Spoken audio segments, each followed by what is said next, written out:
Buddy, put that thing back in its holster. We haven't gone anywhere. I don't understand. Check out the MichaelDukesShow.com for information on how to get access to the podcast. The Michael Dukes Show. I have 2 guns, one for each of you. Firearms Friday. As Thomas Jefferson stated, it is the right and duty of the people to be at all times armed. Say hello to my little friend. I say that the Second Amendment is, in order of importance, the First Amendment. The right to keep and bear arms is the one right that allows rights to exist at all. The Michael Dukes Show. The right to keep and bear arms shall not be infringed. Firearms. From my cold, dead hands. Friday.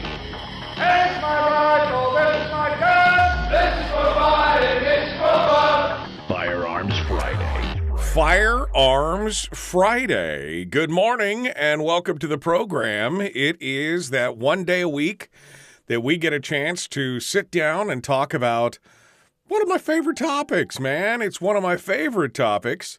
That is firearms, the Second Amendment, the right to keep and bear arms, and all the jazz that's associated with it. Oh man, I mean, I'm excited. It's a good day, and it's even better today because I've taken the rest of the day off, and I'm just up for a little bit here, and then I plan to go back to bed for a good nap after the show today. So I'm feeling pretty saucy, and on top of that, I've got a great lineup today on the program, and I'm kind of excited about that as well. We're going to get into that in just a second. So we're going to dive into some headlines here first. And take a look at some of the, and there's been some big headlines around the country today, this week. Some that, I think some people are going to be kind of upset about. And while I am also upset about them, we'll talk about that here in just a second. I don't want to get too far ahead of myself. So, headlines, we're going to talk about that. And then in a few moments, in fact, about 12, 15 minutes or so, we're going to be joined by Stephen Halbrook, who is a senior fellow at the Independent Institute, and he is also the author of a slew of books, including the latest one, which is called The Right to Keep and Bear Arms, which is with a subtitle of A Constitutional Right of the People or a Privilege of the Ruling Class, which is his latest work. Now, if I recall correctly, I believe I've had Stephen on the program before. Sometimes you forget. 20 years, you know what I mean? Sometimes you misremember. But I think that I had Stephen on the program here about 10 years ago because he wrote another book called Gun Control in the Third Reich. And I think he's got a lot of history under his belt. And I am super excited about this. Not only is he a senior fellow at the Independent Institute and an author, he's also, a lawyer known for his litigation on cases involving laws pertaining to firearms. And he's written extensively about that. This latest work, though, the right to bear arms, gives us some insight into what's going on in this day and age. And we'll hopefully get some really good looks at what's going on today and where we may be going from here. And that is an exciting time for me. I'm pretty psyched about it. So Stephen Halbrook is going to be joining us here this morning, and we're going to be diving into that. In hour two, we will open up the phone lines. Gun Q&A will be in full effect, and that is, for those of you who don't know, every Friday we try to open up the phone lines, and the invite is for anybody. We get some regulars that call in. I mean, we've got some folks that listen to this show, whether it's Brent down in Las Vegas or Fred in Rhode Island. We've had calls from Texas and Colorado and everywhere else on the show in the past. And, of course, all of you. But the real point of Firearms Friday is education. It is education. It is the demystification of the that's a big word. It's we're here to demystify. We're here to answer your questions and dumb it down. Because look, let's face it, ignorance breeds fear, right? Ignorance breeds fear. If you don't know about something, you scared. I mean, especially if you're talking about a tool that is potentially dangerous. I mean, you don't just pick up a skill saw or a chainsaw if you've never used one before and, go crazy with it, because you know that thing is a little dangerous, a little scary. But give you some training, give you some information, let you sit down, watch a few, how-to videos, and get some hands-on experience with somebody, and all of a sudden, you feel pretty comfortable about it. You feel pretty good about it. You still respect the tool, but now you can do something fantastic with it. And whether that's making some kind of fancy high-end coffee table, or whether it's bucking up a bunch of wood for winter, or whatever it is, you've done it. And that's what Firearms Friday is. We're just trying to demystify it, because you are being inundated day in and day out by all the talking heads, the commentary, even the entertainment industry is vilifying the firearm as if it, in and of itself, is somehow responsible for the actions of bad people in the world doing bad things. And I'm here to tell you that's not the case. It's not responsible. The people are responsible. And that's going to play a big part in our first story today. Our first story today is, well, it's got some of the gun culture kind of up in arms about this. Even though I understand the reasoning behind why it's happened and what the reasoning is, I too am not too comfortable about it, but I also understand. And what I'm talking about is the fact that Remington Arms has now settled with the families of the Sandy Hook shooting over their alleged liability for the misuse of the firearm that was used in Sandy Hook to kill all of those people, especially the children. It's been 8 years since everything took place, and Remington has been in a lawsuit with a group of families and victims and one survivor, and they all claimed that the gun company bore legal responsibility for the actions of the criminal, the thug, the maniac, the madman who killed all those people. Now, most people understand that that gun manufacturers are shielded from liability for misuse of their legally provided product. That is in federal law. It's a 2005 federal law called the PLCAA, the Protection of Lawful Commerce in Arms Act. But in this case, there were some exceptions, specifically because the event took place in Connecticut.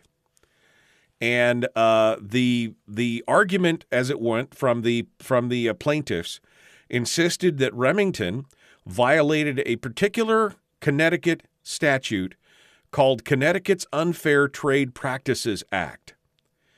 And they argued that by stressing that the rifles that they were selling, that Remington was selling, had militaristic and assaultive qualities in its marketing.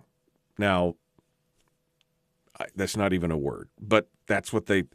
Militaristic and assaultive qualities in its marketing, the company should bear legal responsibility for the shooter using the weapon to kill other people.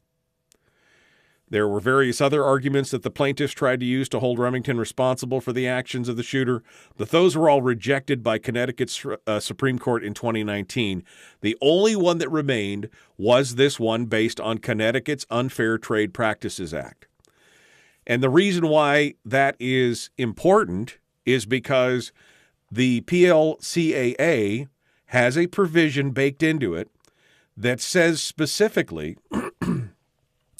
that it would allow lawsuits against gun manufacturers that a manufacturer or seller of a qualified product knowingly violated a state or federal statute applicable to the sale or marketing of the product, and the violation was a proximate cause of the harm for which relief is sought. Now, here's where the heavy lift comes in. The idea that somehow the plaintiffs in this case, the families and everybody else, would have to prove that the shooter or his mother, who he stole the gun from and then killed her, that either the shooter or his mother who bought that rifle was influenced in any way by an advertisement, any advertisement, let alone that the advertising itself precipitated the mass shooting or made it deadlier. The Connecticut Supreme Court itself observed that while allowing the lawsuit to proceed, proving such a casual link in that trial would prove to be a Herculean task. Now, Remington decided instead of trying to defend this in court, they instead decided to settle out of court and pay a lawsuit and agreed to pay $73 million. $73 million. So it eliminated the need for the rigorous proof in court. Now, the problem of course, this whole thing is that when you burden an entity with the legal liability for the criminal actions of its customers, that's the problem. It offends the standards of justice. Remington didn't do anything to harm these families specifically. It just sold a product that someone else used to do harm. Now, we've talked about that in the past. That's like saying that, for all the car crashes in America, you can take for everybody that went joyriding, you can take the motor car company to court, the automobile manufacturer to court. For every drunk driver, you can take the automobile manufacturer and the liquor manufacturer to court. Guy gets all liquored up, gets in his Ford pickup truck after drinking, a fifth of Jack Daniels, and boom, something happens. Now you're going to sue Ford Motor Company and Jack Daniels Distillery for the illegal actions of somebody who used their lawful legal product.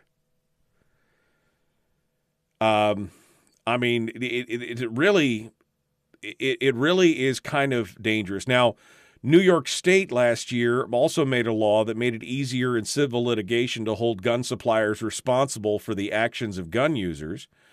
To be free of liability, the gun makers must, quote, utilize reasonable controls and procedures to ensure that the weapons they sell are not unlawfully used, even though most gun crimes are committed by people who did not obtain their guns legally to begin with, including the shooter in Connecticut. He did not obtain his gun legally. He killed his mother, got her gun safe, and stole her firearm. She was the legal owner of the firearm. So how you could say that, I'm really dejected by this and upset. I understand why they did it, maybe from a standpoint. Remington had already filed for bankruptcy protection in 2020, and they'd made a previous settlement offer last July of about half this much. And so I understand that there's a lot of outside forces on this because the insurers are going to be on the hook for this. But, I think they should have just taken this. They would have had to prove it would have been a Herculean task, to quote the Supreme Court of Connecticut. A Herculean task to prove such a casual link that somehow they were influenced in any way by the advertisement, let alone that advertising somehow precipitated the mass shooting. That's like seeing a picture of a guy in camo with a Remington rifle saying, own the few, the proud, the whatever. And the guy says, that looks good. I think I'll go out and shoot somebody. That's the kind of ridiculousness we're talking about. But this is the death of the thousand cuts that we're going to be facing as we move forward. They're going to find every aspect. And boy, do they hate the PLCAA. They hate that. They want to be able to take gun manufacturers to court. They want to bankrupt the industry so that they can stop the supply chain. That's one of the ways they see. It's crazy stuff. All right, I got to go. We're going to continue. Up next is Stephen Halbrook, author, activist, attorney. We are going to dive into that with him and see what he has to say. I'm looking forward to it. The Michael Dukes Show. Common sense, liberty-based, free-thinking radio. We will see you on the other side. Don't go anywhere. Back with more right after this.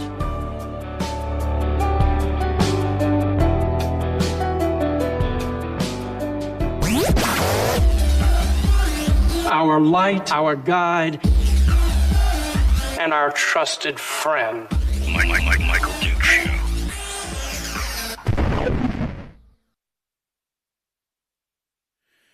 All right, good morning, my friends. How are you? How are you? This is, yeah, boy, it's troubling. It's troubling. Our legal system has degraded in such semantics that a gun company would rather settle out of court than try and disprove some 15th degree of connection between their product and an insane person. This is how freedom dies. And I think that a lot of us feel that way, Anthony. I mean, while I can intellectually understand why they settled, it does. It sets a huge and horrible precedent. And now the hill is going to be much harder to climb for those that come behind. Definitely going to be a difficult situation. All right. Yeah, I'm still waking up here.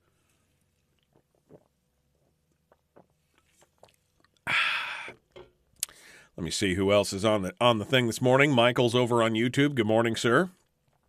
Good morning, good morning, good morning. I see my dad's in the chat room. Dad, why are you up so early? I would not be up this early if I didn't have to be. Remington should not have settled. The maniac held responsibility for his action. Too bad Remington folded. If Remington sets this up, then Ford, Chevy, Dodge will be liable in drunk driving cases, Jack Daniels and Budweiser's. What about drug companies? Yeah, the whole thing is just, yeah.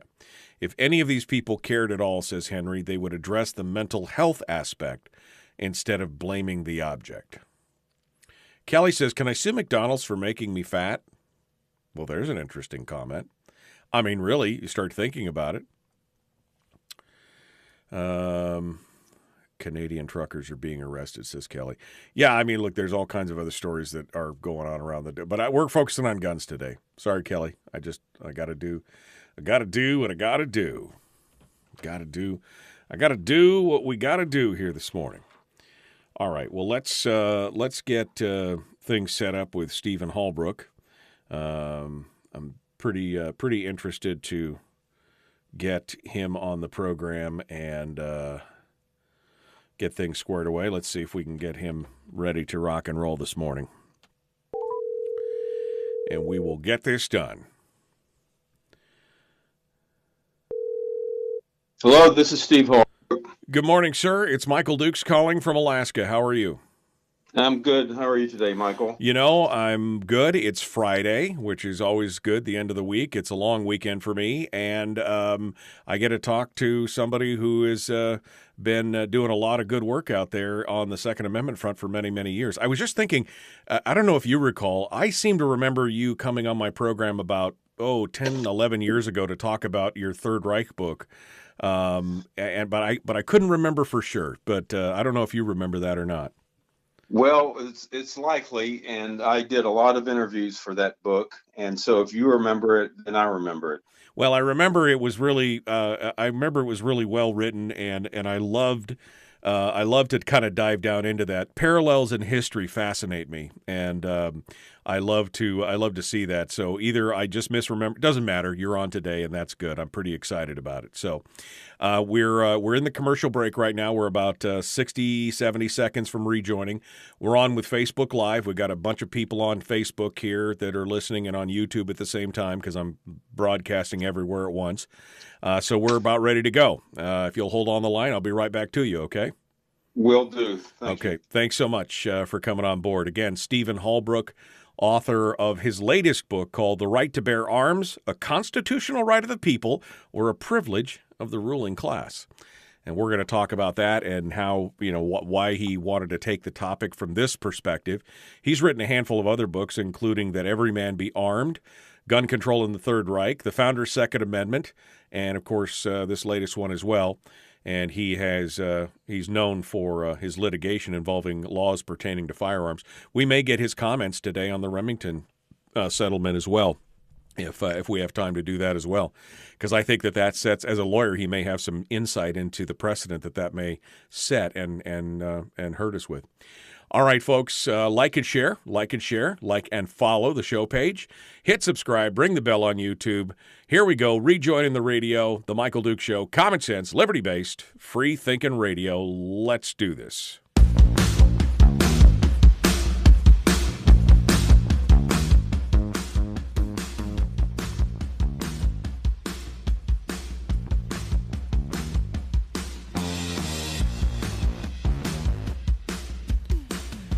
All right, welcome back to the program. It is Firearms Friday, that one day a week that we dedicate to the Second Amendment, the gun culture, trying to demystify the firearm and the gun stuff for you folks who just are not, you're ambivalent. We're not looking for anti-gunners or really for pro-gunners. We're looking for that middle of the road who just don't know one way or the other. The gun curious, as I like to call them. In doing so, we've asked onto the program today somebody who's been fighting this fight for many, many years. His name is Stephen Halbrook. He's a senior fellow at the Independent Institute. He's an author and a lawyer known for his litigation on cases involving laws pertaining to firearm. He has written extensively about the original meanings of the Second Amendment, the origins, and he's written a whole, a whole handful of books, including books about gun control in the Third Reich, the founders' idea of what the Second Amendment should be, and his latest book, which is entitled The Right to Keep and Bear Arms, a constitutional right of the people or a privilege of the ruling class. And he joins us this morning to discuss that. Good morning, sir. Thanks for coming on board. Good morning, Michael. Glad to be on the show again. Well, I got to tell you, this is kind of a precipitous day here with the announcements this week from Ruger or from Remington and everything. We may be able to get into that before we run out of time, but I want to talk a little bit about this book. This book seems to be from a little bit of a different perspective, which is the question about whether it is the elites that are the right to keep and bear arms or if it is a private citizen's right. And you have written extensively about the framers' ideas, the original meanings, which to, I think, a lot of us who've studied this seem pretty clear when you read all the writings, not just the actual words of the Constitution. But let's talk about the genesis of this book itself. I mean, how did you get started on this idea path? Well, I've been working on Second Amendment issues since I would say the late 60s when I was an undergraduate in college. And I've done a lot of research, written several books, a number of articles. But this is a book that really shouldn't have to even be written. The Second Amendment provides in part that the right of the people, okay, let's say the people, to keep and bear arms shall not be infringed. And what more do you need than that? It says people and it says bear arms. And right. The subtitle of the book is rhetorical, a constitutional right of the people or a privilege of the ruling class. Of course, it's not a privilege of the ruling class. I mean, it says the people, if they wanted to copy like the British Constitution or the French Constitution and give privileges to ruling elites, they could do that. They didn't do that. They broke away from that. The Declaration of Independence said that we hold these truths to be self-evident. All men are created equal before the law. And so when you look at the history, besides the actual text of the amendment, it clearly states, it clearly reads that there were no gun restrictions. As long as you peacefully carried a gun, you could carry a gun. Right. If you turn the clock back to earlier decades, in the 1960s, the view was invented that the Second Amendment only guarantees a collective militia right of states to maintain the National Guard. What a travesty that theory was. Right. And yet you had federal courts bending over backwards to make rulings that said that. Right. And finally, in District of Columbia versus Heller, the Supreme Court straightened them out and made clear that bearing arms meant carrying guns, like handguns, and yet we still have 6 states that disrespect the right. Right. Well, and I think it's interesting that you point out that, I mean, the subtitle of the book really is a rhetorical question. Is it a constitutional right of the people or a privilege of the ruling class? Yet since the late 60s, the ruling class has behaved as if that's exactly it. You average peon, you average citizen don't really have that right. Now we, because we're the privileged and ruling class and we have private security and we can protect ourselves and we can bend the rules or get around the rules if we don't want to arm ourselves, that seems to have been kind of this disdainful attitude that has been there for the last, 50, 60 years, and it's finally starting to turn around. But that really has been the attitude since the 1968 GCA. I mean, that's really how things have come about. Yeah, and when you look at the actual laws under a microscope, the law that's before the Supreme Court right now is New York state law, which says you have to have a special need basically to get a permit to carry a handgun. And then the court decisions in New York say that, well, you're nobody special to get a permit if you live in a high crime area or you work in a high crime area. You have to have some kind of unique need that other people don't have. And so that's why you end up, the permits get issued to billionaires, celebrities, anti-gun celebrities included. And if you pay the right bribes to the New York City licensing division, you might get a permit. There was several criminal cases that were brought in the last few years where money was being paid, prostitutes were being provided, tickets to ball games and to the Caribbean were being provided to officials in the licensing division, in order to get carry permits. I mean, when you have that kind of system, it lends itself to corruption, because who do you decide gets the permit? And if you look at 21 states have constitutional carry, you don't have to have a permit to carry. Right. And the other states that total 44, you can get a permit as long as you have no criminal record and that you, if there's any training requirement, things like that anybody can do, basically, you get the permit. And if you have a subjective statutory basis like a proper purpose like New York has, then it's subject to the discretion of arbitrary will of officials. And I think this goes back to an article that you wrote last year for the Wall Street Journal, where you talked about, when is a constitutional right not a right?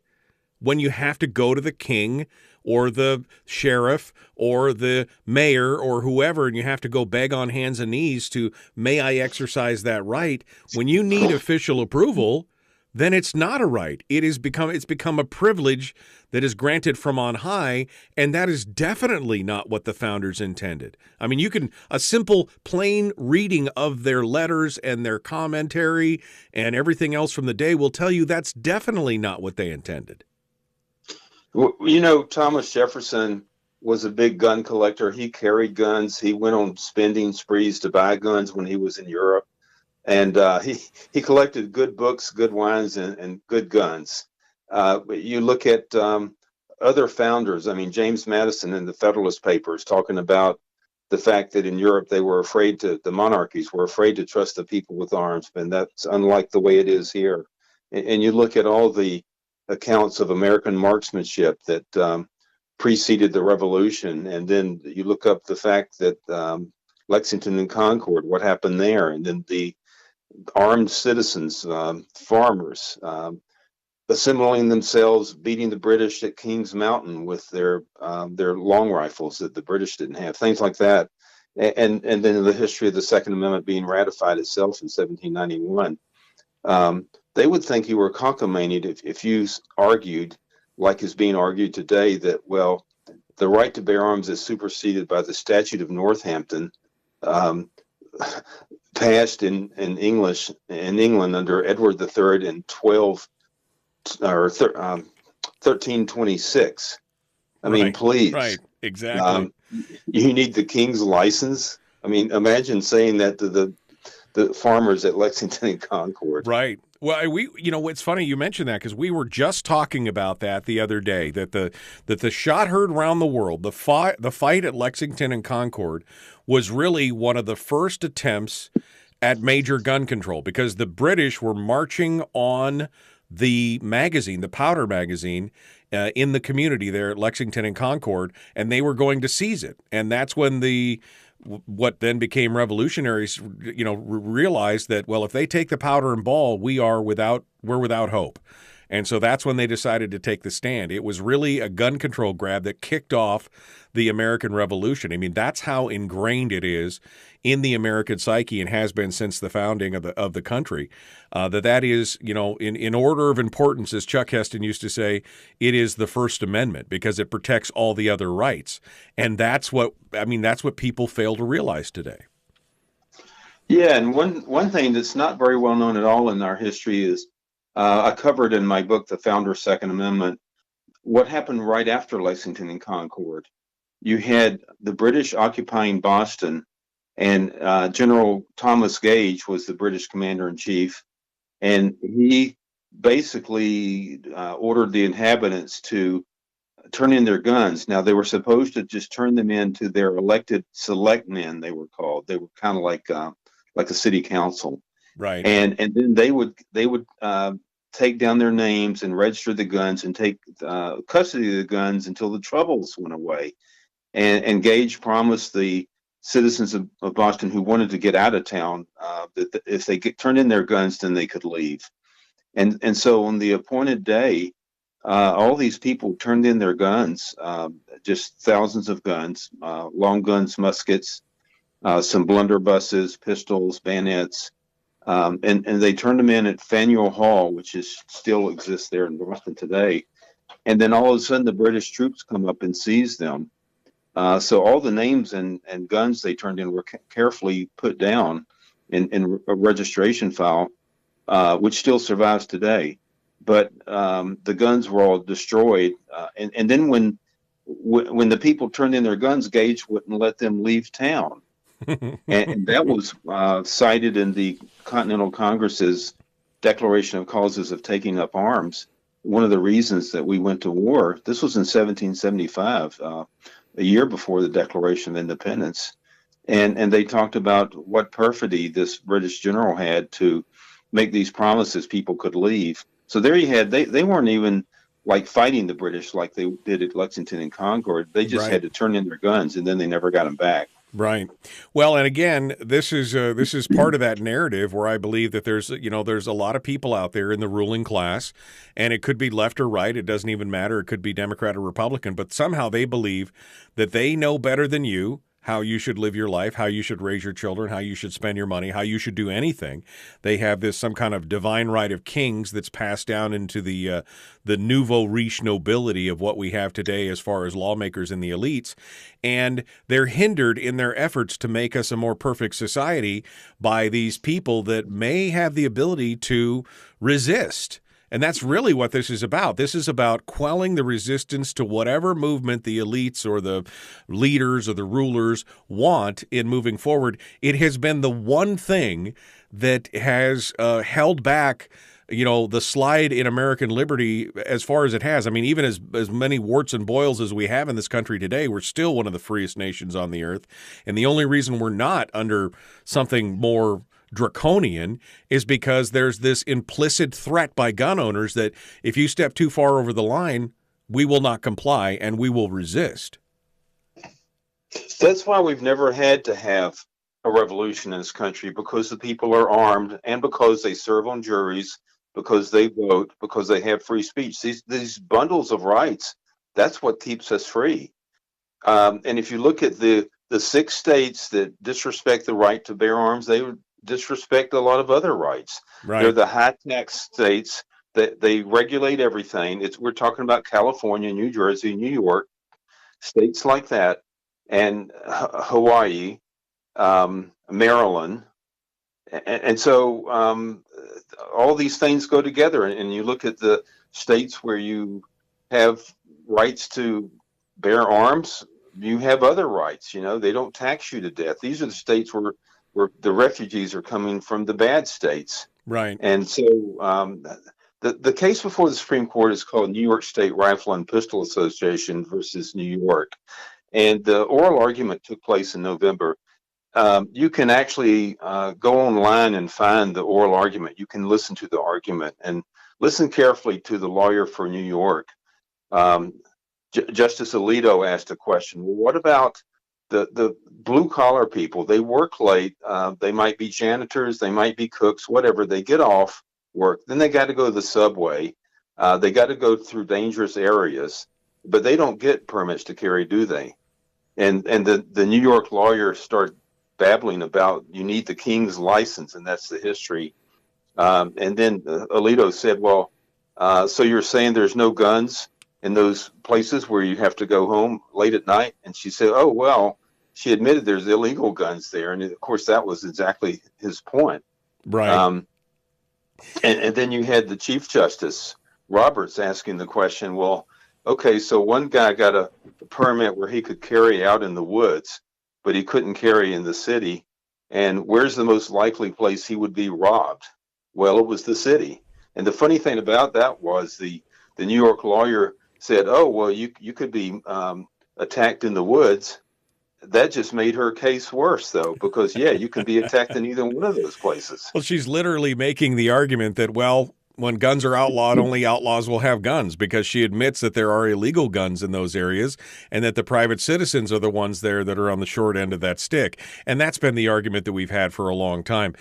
Stephen Halbrook is our guest. He's an author, a lawyer, an advocate. You can find him at stephenhalbrook.com. He's got a new book out. It's called The Right to Bear Arms. We're going to continue to discuss that here in just a moment, but we have to take a quick commercial break. We'll be back here in just a moment. Don't go anywhere. Common sense, liberty-based, free-thinking radio. That's what we do every day. It is Friday, so that means it's Firearms Friday. Broadcasting live across the state of Alaska on this, your favorite radio station and or translator. And, of course, don't forget you can join us in the chat rooms as well as we simulcast on Facebook, YouTube, and Twitch TV. It is The Michael Dukes Show. We'll be back with more and Stephen Halbrook when we return. We're broadcasting live through a series of tubes. Allowing all of these entities to provide streaming stuff going on the internet. Well, it's kind of hard to explain. Sorry. Streaming live every weekday morning on Facebook Live and MichaelDukesShow.com.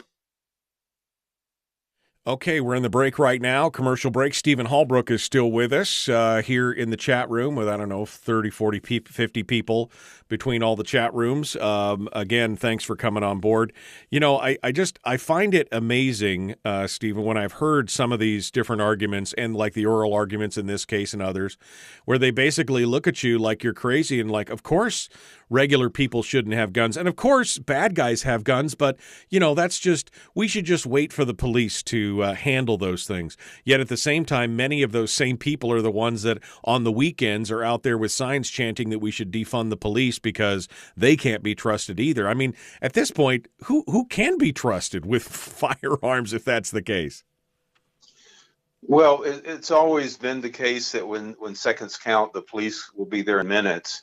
But we don't even have that anymore. If you look at the riots of 2020, people could call 911 and they would say, oh, well, we have no service available. I mean, you've always been your first responder. That's right. The way life is. Yeah. If you're attacked, I mean, you have to be able to, if you choose to do so, to protect yourself and to take measures potentially that if that were to happen. And that's the whole reason for freedom of choice, to carry a gun. If you feel like your life is worth protecting. And if you feel otherwise, you're free not to do that as well. If you think that rapists should not be defended against because you might get hurt, then, well, go with it. That's your choice. But it goes back to the political philosophy on which our country was founded. John Locke had it best when he said, do you prefer the life of the robber or the life of the victim? Right. That's the whole basis for the right to self-defense, is that if you're an innocent person, why would we have it otherwise? Why would we have a principle that you have to retreat or that you have to give yourself up? Right. And that's the whole fallacy of pacifism, is that there are bad people in the world. Thomas Paine talked about that. If good people gave up their arms, then there would be no end to the evil. Right. No, absolutely. And we've slowly fallen victim to that. Your book, again, I keep going back to it but again, I find fascinating the parallels in history, the gun control in the Third Reich, and the fact that a lot of for example, the 1968 GCA, the Gun Control Act of 1968, it parallels the same gun control that was used in Nazi Germany in a lot of ways. And yet we failed to learn those lessons of history. We failed to learn the lessons that bad people are going to do bad things. We call them criminals for a reason, And so if you think that, just this one more law or just this one more law or this one more regulation will somehow stop them, they call them criminals for a reason. And it seems like that just escapes a lot of people who are the powers that be.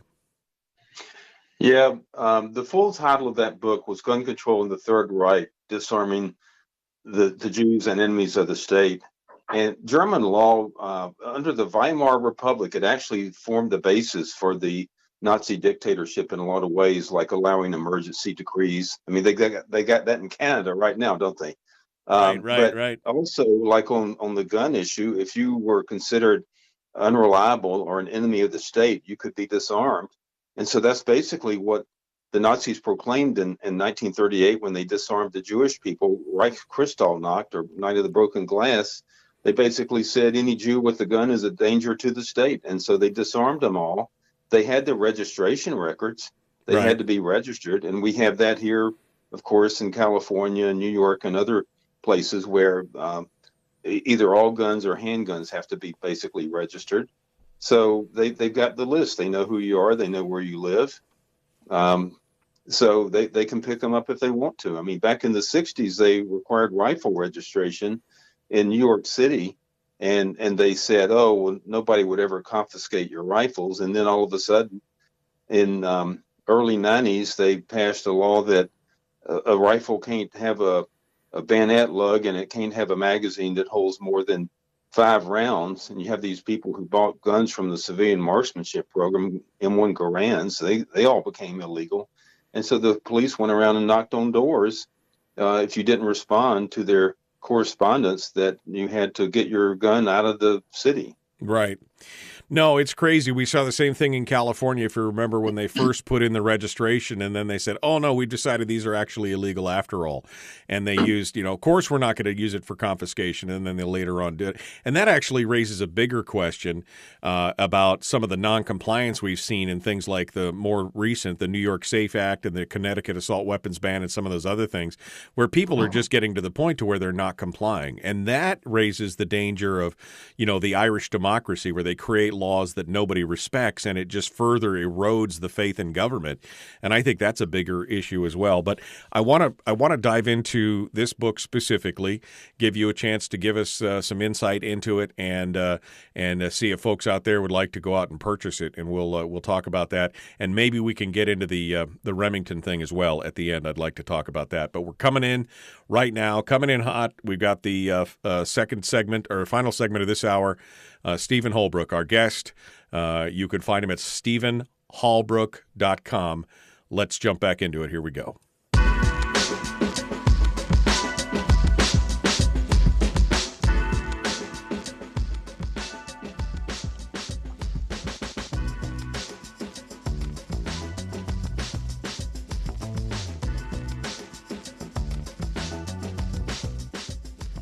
All right, we're continuing on this Firearms Friday. Stephen Halbrook is our guest. You can find him at StephenHalbrook.com. He's an author, a lawyer, an advocate. He's a senior fellow at the Independent Institute, but today we're talking about his latest book, which is called The Right to Bear Arms, a constitutional right of the people or a privilege of the ruling class. And we're going to dive into that book a little bit here, get some depth, and figure out, what are the reasons why we should pick it up and read it. So, Steve, let's talk a little bit about it. You said that was kind of a rhetorical question, the subheading, but what does this book cover? What are we picking this up and getting out of this when we go to read it? Well, most of it is a history of the right, and it starts back in medieval England, and it goes through the different decrees of the different monarchs, and then the prosecutions of individuals for guns. One of the most famous cases was in the last years of the reign of James II, it was against a guy named Sir John Knight, and the court ruled that there's no law against carrying guns peacefully. And in that case, he was carrying guns for self-defense. But that was at a time when the British monarch was disarming Protestants and arming Catholics. And so in 1688, you have the Glorious Revolution, the overthrow of James II, his replacement with William and Mary of Orange. It's unfortunate with the religious conflict in Europe in those days, but it was a fact of life, Protestants versus Catholics. And so the English Declaration of Rights of 1689 provided and recognized the right of Protestants to have arms for their security. That was the fallacy of it. So when our country is founded and you have the Second Amendment being proposed in Congress by James Madison in 1789, you have him writing this an outline for a speech, and he said that's the fallacy of the British Declaration, that it's limited to Protestants and not to the people as a whole. Right. And the fact, and when we need it in a constitution, not just an act of Parliament or an act of Congress, because Congress then can repeal that right if it's declared there by law. So I go through all of this history of the pre-revolutionary epoch, the Tea Party. There's a lot of interesting things that happened in those years. The fact that before the Boston Tea Party, all the guns got sold out. You couldn't find any more pistols in Boston to buy. Right. You see parallels with today when you see, under a microscope, some of the things that took place in those days. Right.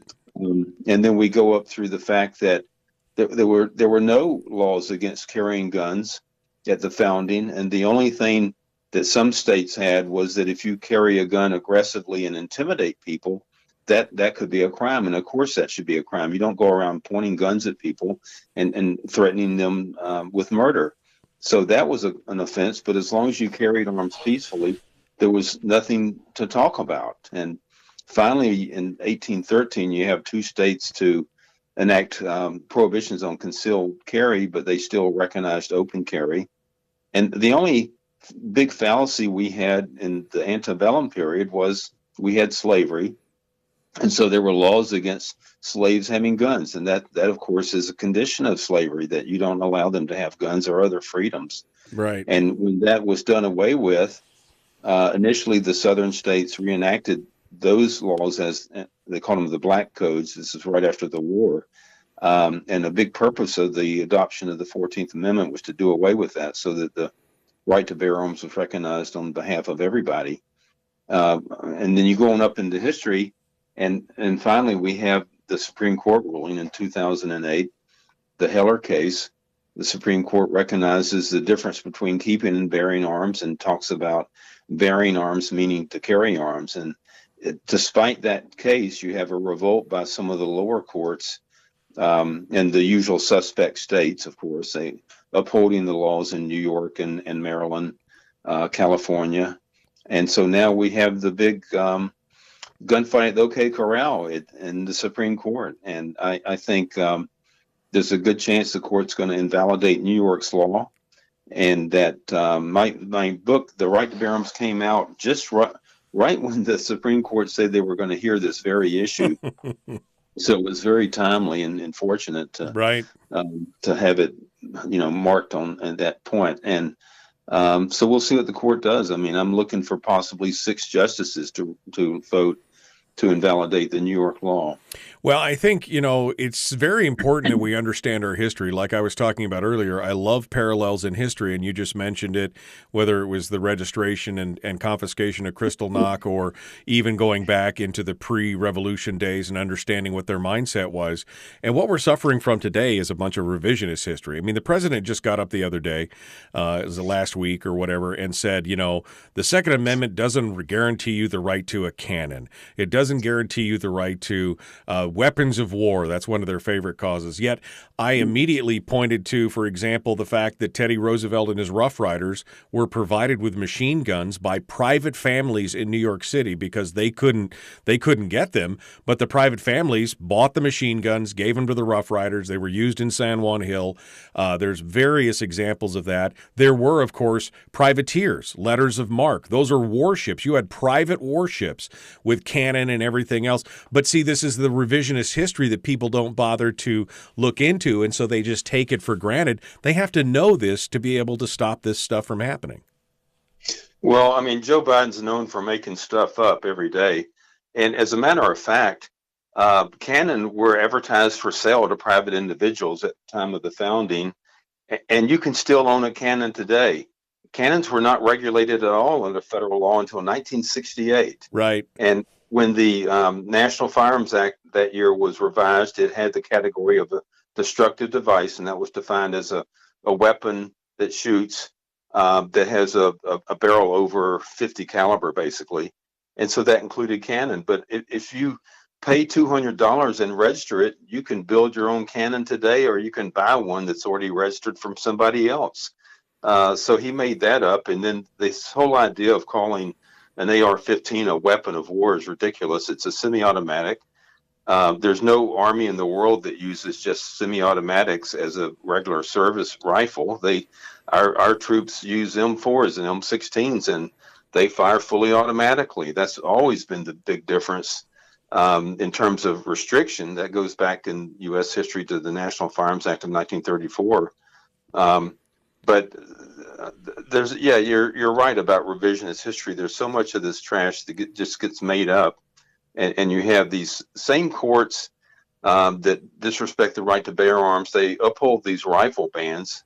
We're talking about America's rifle, the AR-15. It's not an assault weapon. They want to call it that, a derogatory term. But maybe that'll be the next issue that the court will deal with, the Supreme Court, once it takes care of the carry issue. Right. Well, they can't define what an assault rifle is. I mean, even during the assault weapons ban in the early aughts, you had two rifles that were basically similar. I mean, almost identical in function, but cosmetically they were dissimilar. So you're saying the cosmetics makes it an assault rifle. I mean, they just can't come up with a definitive thing. We're down to the last 45 seconds here, Stephen. Where can people find your book? Where can people find out about it? Well, just Google my name, Stephen Halbrook. That's StephenHalbrook. And The Right to Bear Arms. And you can find the book on Amazon or Barnes & Noble, any of the booksellers. And so it's so easy to get books nowadays. It is. StephenHalbrook.com. You can find it on my website.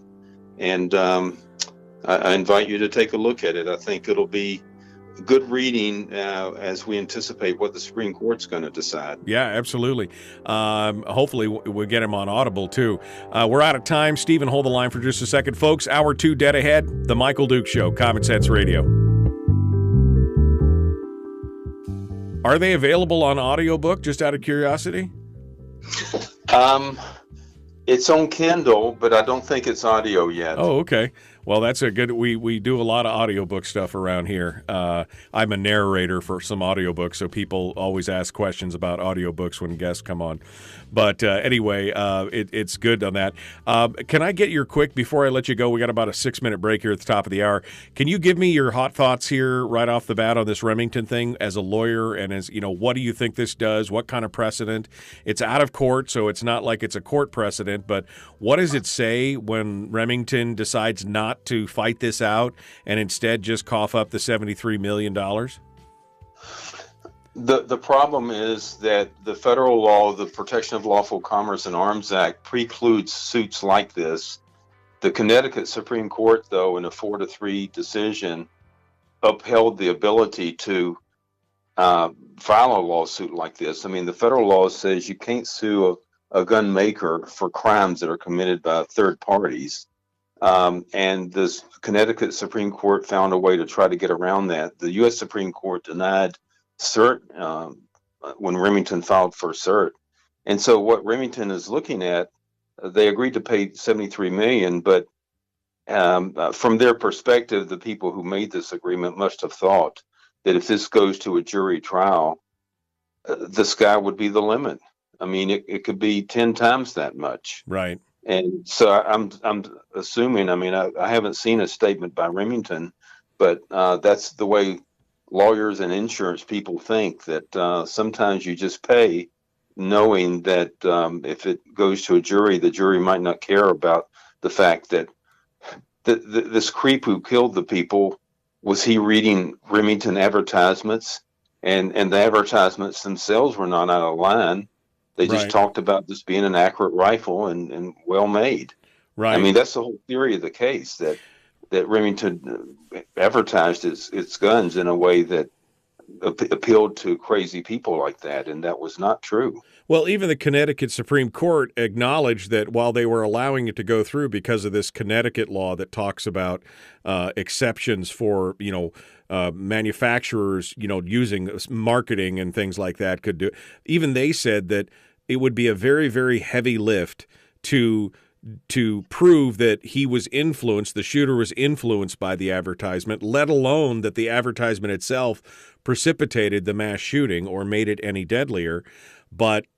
And they acknowledged that was going to be, they said, a Herculean task.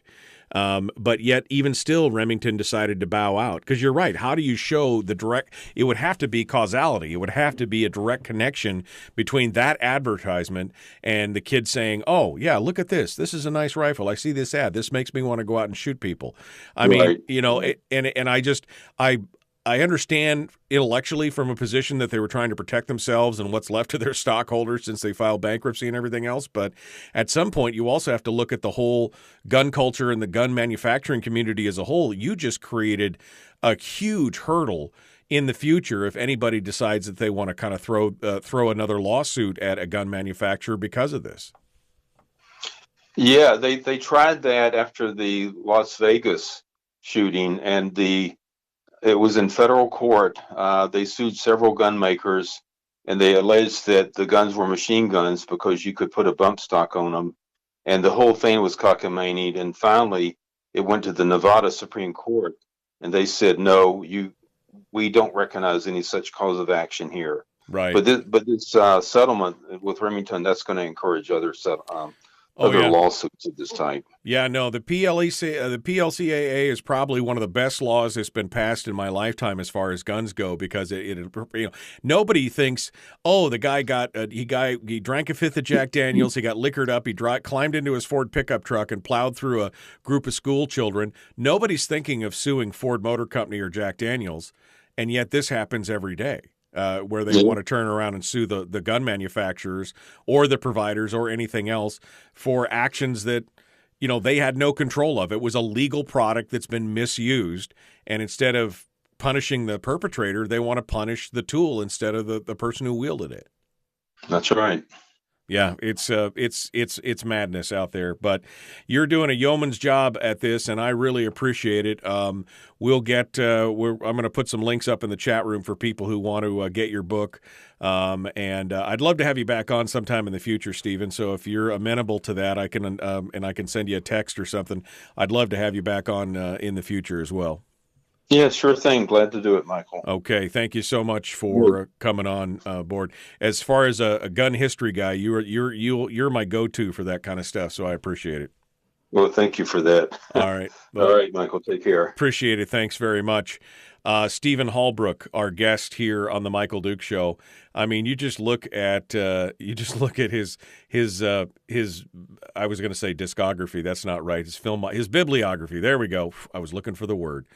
I mean, he's written about the history of the Nazis, gun control, the Swiss and the Nazis, civil rights during the war, again, gun control in the Third Reich, Supreme Court cases, and of course, his latest book, which is entitled The Right to Bear Arms, a Constitutional Right of the People or a Privilege of the Ruling Class.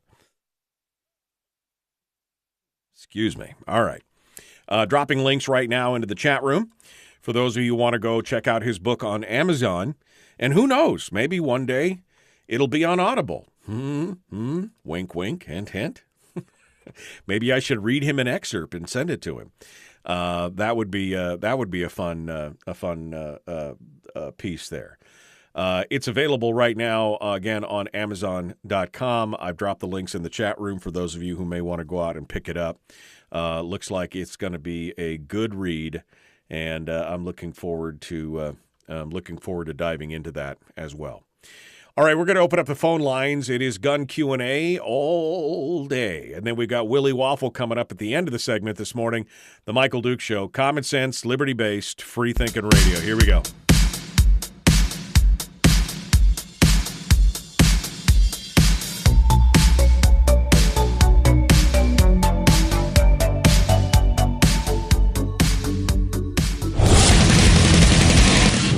Buddy, put that thing back in its holster. We haven't gone anywhere.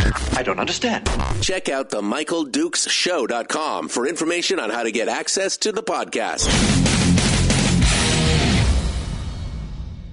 The Michael Dukes Show. I have 2 guns, one for each of you. Firearms Friday.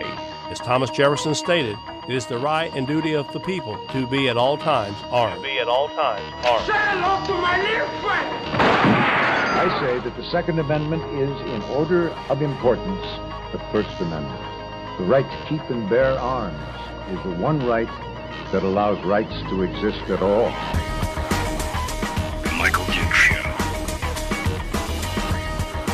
The right to keep and bear arms shall not be infringed. Not be infringed. Firearms. From my cold, dead hands. Friday. Take my rifle, this is my gun. This is for fighting, this is for fun. Firearms Friday. Oh, yeah, Firearms Friday. You're right, and time to sound off and talk about issues of a Second Amendment right here on the Michael Dukes Show. Welcome to Hour 2 of the big radio program. We just finished up with Stephen Halbrook, who is the author of a whole bunch of books. I mean, a whole plethora of books. And he's a scholar. He's a lawyer. He has written extensively about the history of guns and the right to keep and bear arms. It's just some amazing stuff, some great stuff out there. And we were just talking about his new book, The Right to Bear Arms, a constitutional right of the people or a privilege of the ruling class. And I look forward to talking with Stephen Halbrook again in the future because, again, he is so well researched and has such a depth of knowledge, especially about the history and the parallels that we're seeing today in today's world. So if you missed it in Hour 1 and you're just getting up and joining us this morning, you can go back and listen on the podcast, or you can join us on Facebook and go back and watch the replay on Facebook as well.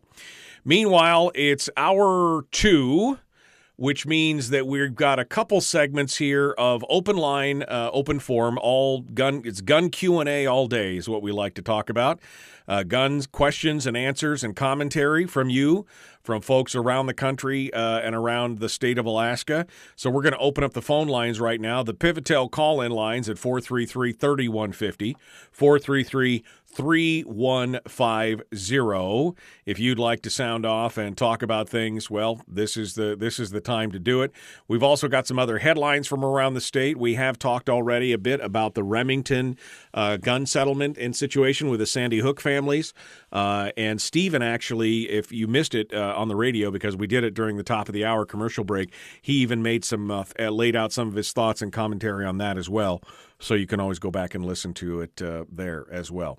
Meanwhile, let's go to the phones. I still have other things that I want to talk about, including things that are going on in Ukraine, of all places. You know, Ukraine's been big in the news with the imminent invasion of Russia and everything else. Well, it's caused them to rethink some things as far as their civil rights go, including gun rights, and we're going to talk about that. But first, let's go over to the Pivotel lines and see what is going on here. Good morning. Who's this? Where are you calling from? Good morning, Michael. This is Ron in North Pole. How are you today? You know, it's a beautiful day, my friend. I mean, not only do I get the rest of the day off after the show, I'm actually taking Monday off. I meant to mention that to the listeners. I'm off on President's Day. I know it's a weird thing, but we're going to be off on Monday, and so I'm ready to start my 4-day weekend. It's a pretty exciting time. So, what's on your mind, sir? Well, your opening monologue triggered something with me, and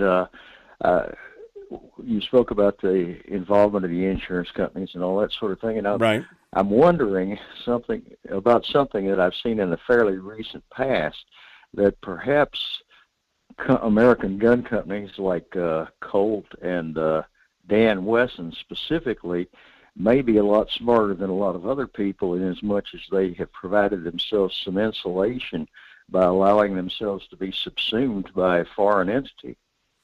And you're talking about, of course, by the fact that American companies could be held to a different standard than foreign entities on American soil, kind of thing? Exactly. I'm talking primarily about CZ. Right. Well, of course, Glock already it's built in, and it's also built in with Walther. Right. Well, and we've seen the same thing with Springfield Armory, and many others, where they have a majority ownership in a foreign country, and maybe that does shed some of the liability and shield some of the liability. I think my major. I'm sorry. Go ahead. No, it was just a thought, and I was wondering about how all these companies seem to be going over to the European side as far as their primary ownership. I think a lot of those companies see a good deal. They know a good deal when they see it. You know what I mean? I mean, here's something that's making money, and we might want to buy into it. And we don't have a market in our hometown, so maybe we should reach out and become an owner in some of these other areas. I mean, that to me has always been the irony. Some of the best gun makers in the world are in overseas and in countries where the right to keep and bear arms has nothing to do with their citizenry. The regular citizen there can't get a gun to save their life, and yet these companies have done well in America. I've always thought that was one of the biggest ironies. Yeah, perhaps those arrangements cut both ways. Yeah, exactly. Well, we'd like to. All right, I will cut you loose and let you move on to the next caller. Thank you so much for calling in, Ron. It's always good to hear from you. Bye-bye. Thanks for coming in this morning. All right. Yeah, that's always crazy. Always crazy. Well, and speaking of foreign countries, I mean, again, we were just talking about Ukraine, right? So Ukraine is, nobody likes to, I mean, it's got to be uncomfortable and unpleasant at the prospect of being invaded by a larger, more powerful neighbor, right? Now, there's things that are already happening. And, of course, if you've been watching the news or seeing what's going on, Ukrainians are not taking this sitting down. I mean, I saw a video the other day of what must have been a 75 or 80-year-old woman laying down on the ground with an AK-47 being trained by Army personnel, Ukrainian Army personnel, on how to handle and fire an AK-47. They've got a lot of people who are up there now that they're calling into the civilian reserve. They're calling it the civilian reserve. And so they're going to try and fight back. They're not going to take this lying down, is what I'm saying. But there's even been some other ramblings and rumblings out there, and that is that they're talking about maybe considering private gun ownership as a solution to helping keep the Russians out. According to an article in RT.com, they're talking about, this is one of the things that they're talking about, maybe allowing private gun ownership to help fend off the invasion. And they say allowing people in Ukraine to legally own handguns would greatly improve national security against outside aggressors. Ukraine's Defense Minister Oleksiy Reznikov told news agency RBK on Thursday. The move would, quote, increase citizens' personal security, help law enforcement, and certainly reduce crime rates. Reznikov said on Thursday he's been a longtime gun rights supporter, adding that as a lawyer, he believes a gun law is long overdue in Ukraine.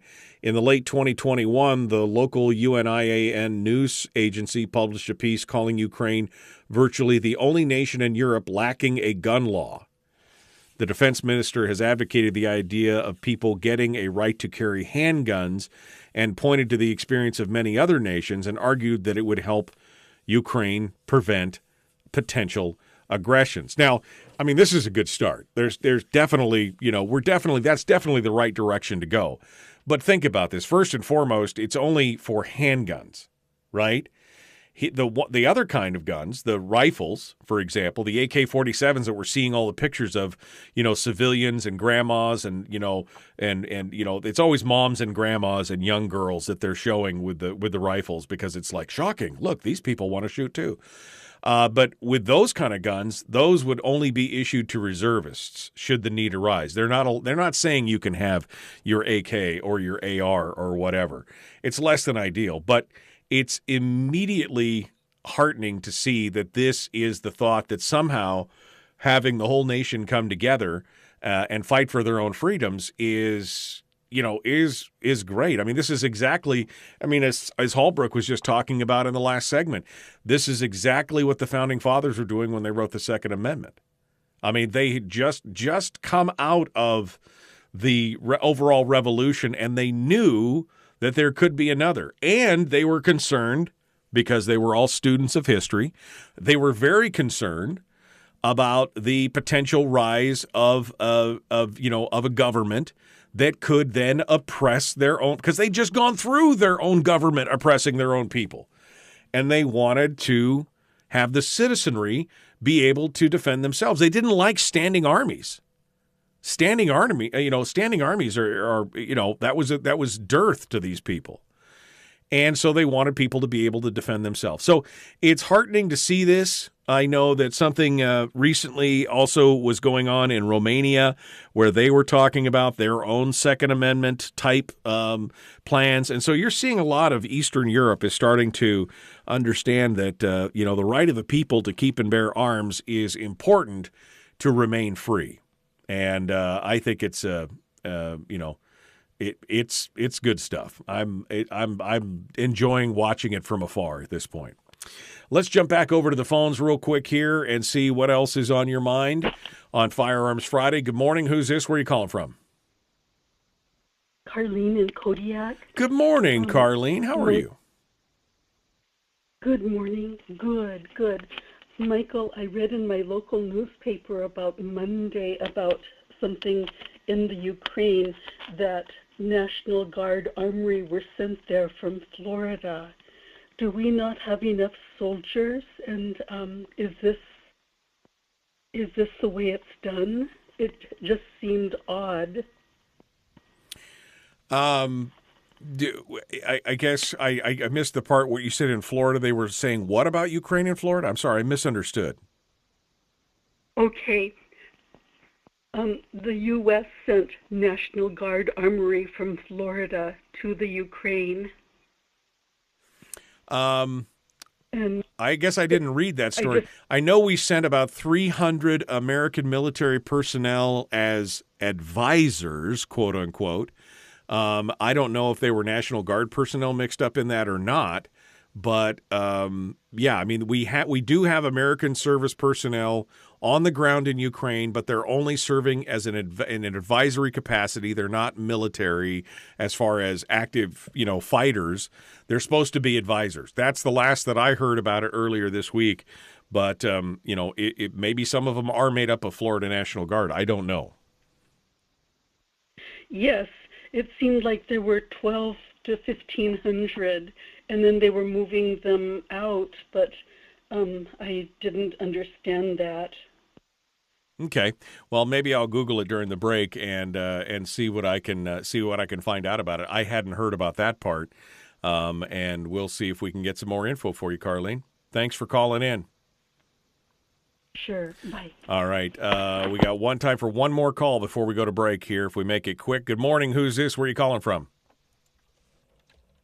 Hey, good morning, Michael. It's Fred in Rhode Island. How you been? Hey, Fred, how are you doing, my friend? You want to hold on through the break here, and I'll get you fresh on the other side. I don't want to crowd you. He's our VIP caller from calling out from Fred in Rhode Island. There, we are up against the break, so let's jump in on that and get out of here.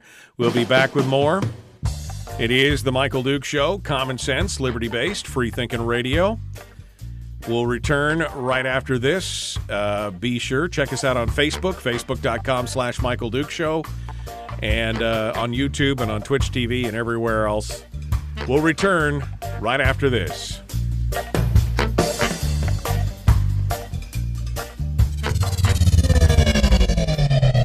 Your mental suppository. The Michael Duke Show. Okay, we got Fred on hold. We'll be back to Fred here in just a second. Ukraine, Florida National Guard. Okay, let me see what's going on. Okay, so they weren't going from Florida to the Ukraine.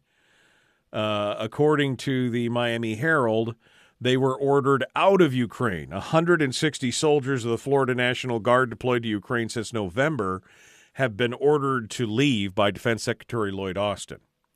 Okay, so they were there to train. They were there as part of that advisory force to train Ukraine's to train and do some training and stuff like that.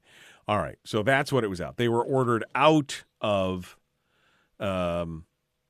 Ukraine by the Secretary of Defense. Okay. All right, so that's what that was all about. I was like, what? What? Okay. I misunderstood. I thought Carlene said that they were moving them from, and it wasn't 1,600, it was 160. Moving them from Ukraine to Florida, not the other way around. Need something to help not hurt my thumb and hand. Swells up bad. You're shooting a Makarov 9mm. Hurting your thumb and your hand.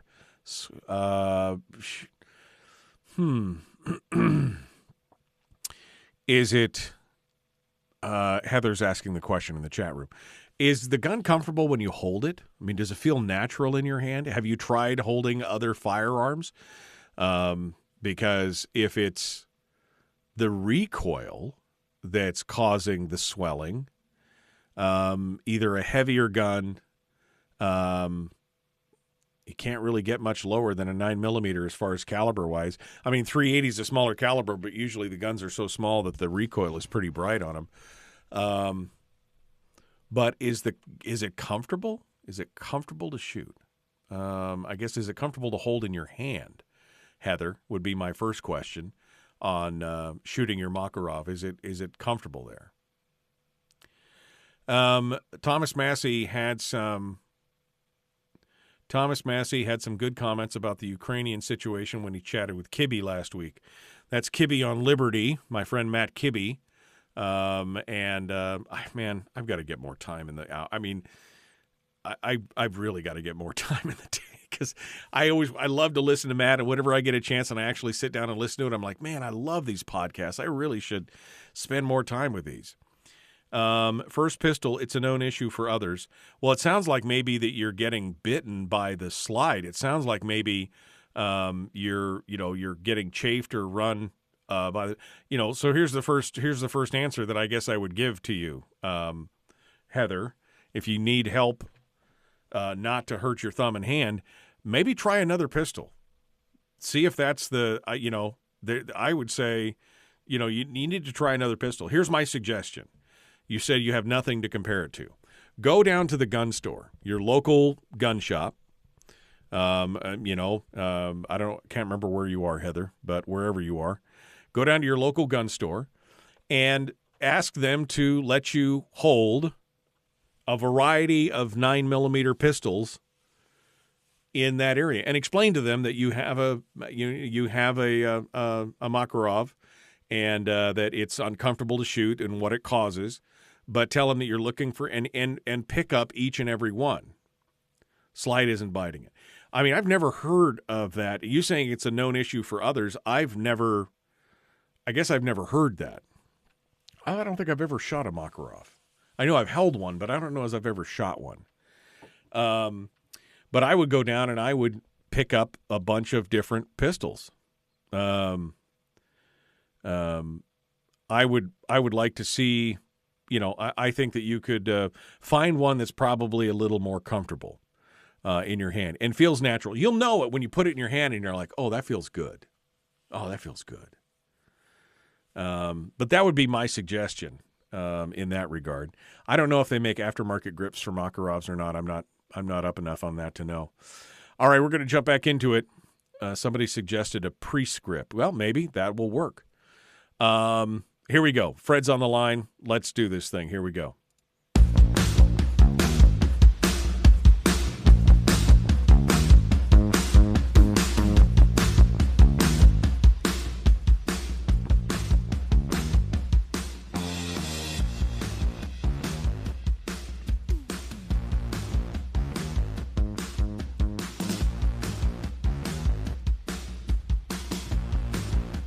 Okay, welcome back. I just looked up that thing on Ukraine Carlene was asking about, and maybe I misunderstood her, but it is true. I heard her say that they were moving troops out of Florida to the Ukraine. What the truth is that the Florida National Guard had 160 troops on the ground in Ukraine since last November, and they have been training. They've been helping to train the Ukrainian military and some of their reservists. And they were ordered out of the Ukraine a couple of days ago. So that's what I think the story is, and so I misunderstood. I thought she was saying they were going from Florida to the Ukraine, but it's the other way around. So thanks, Carlene, for that. And now I got some education on it. I can understand it. Fred is over in Rhode Island, listening on the stream and listening to us. Good morning, Fred. What's happening this morning, sir? Hey, good morning, Michael. They call the ruling class, I think, has become the ruling conspiracy. It has been for a while.